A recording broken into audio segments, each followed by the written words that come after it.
il y a eu beaucoup d'abstentions, une quarantaine d'abstentions sur 190 pays, très peu de pays en faveur de la Russie, 5 ou 6, mais des abstentions. Et le nombre d'abstentions n'a fait que grandir. Et donc, d'une certaine manière, ces pays nous regardent en disant, c'est un conflit entre blancs, c'est un conflit entre l'OTAN, les Américains et la Russie. Est-ce que ça nous concerne? Est-ce que nous devons prendre parti?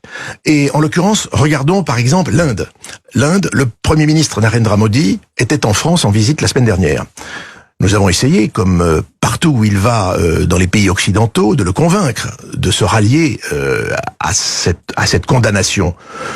Oui, ils condamnent, mais somme toute, ils veulent préserver leur relation avec la Russie. Et pour une autre raison, c'est que ils sont voisins de la Chine. Et donc, ils ont besoin de l'alliance russe face aux Chinois. Donc, chaque sujet est compliqué. Quand on regarde l'Arabie Saoudite, il y a une pénurie de pétrole sur les marchés internationaux. On a donc demandé à l'OPEP de produire plus. L'Arabie Saoudite, qui est le premier producteur mondial de pétrole, a décidé de ne pas produire plus. Donc les prix continuent à être élevés.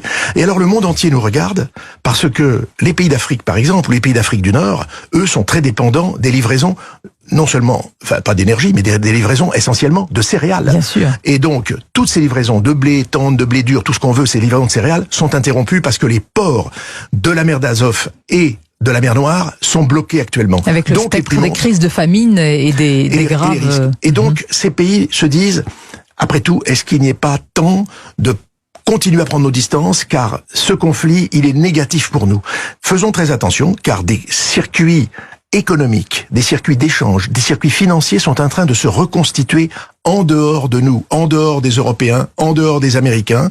Les Russes vont continuer à exporter par d'autres moyens. Les Ukrainiens, eux, sont dans une situation plus compliquée, effectivement. Mais les Chinois vont continuer à acheter aux Russes.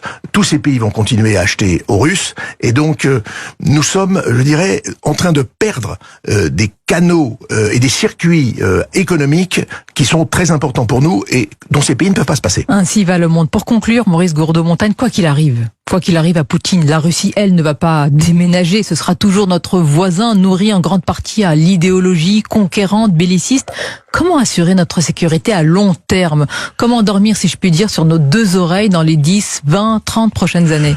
Il faut revenir à la question, que voulons-nous faire de cette guerre? Est-ce que ce que nous voulons en faire, nous les Européens, correspond exactement à ce que les Américains veulent en faire? Aujourd'hui, c'est devenu une guerre américaine contre la Russie. C'est clair. Et avec l'idée, qui a déjà été annoncée par le président Biden, et même si elle a été un peu démentie, de faire sortir Poutine. Nous aurons les Russes à nos portes, quoi qu'il arrive. Ils ont les caractéristiques que vous avez dites. Ce ne sont pas des partenaires faciles, mais ce sont nos voisins.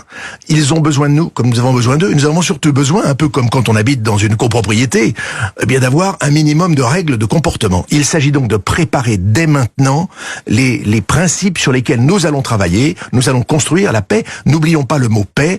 Je pense que les paroles du président de la République en disant qu'il ne fallait pas humilier la Russie, que nous n'étions pas en guerre avec la Russie, étaient nécessaires d'être rappelées. Parce qu'il faut créer les conditions où un jour, on va pouvoir enfin, lorsque les rapports de force vont être fixés, entrer dans une discussion autour de la table. On n'y échappera pas, il faudra le faire, et on ne choisit pas toujours ses interlocuteurs. Parler du mot paix, on aimerait qu'il devienne concret maintenant. Merci Maurice Gourdeau-Montagne, merci pour cet éclairage ce matin sur Europe 1 et bonne journée à vous. Merci beaucoup.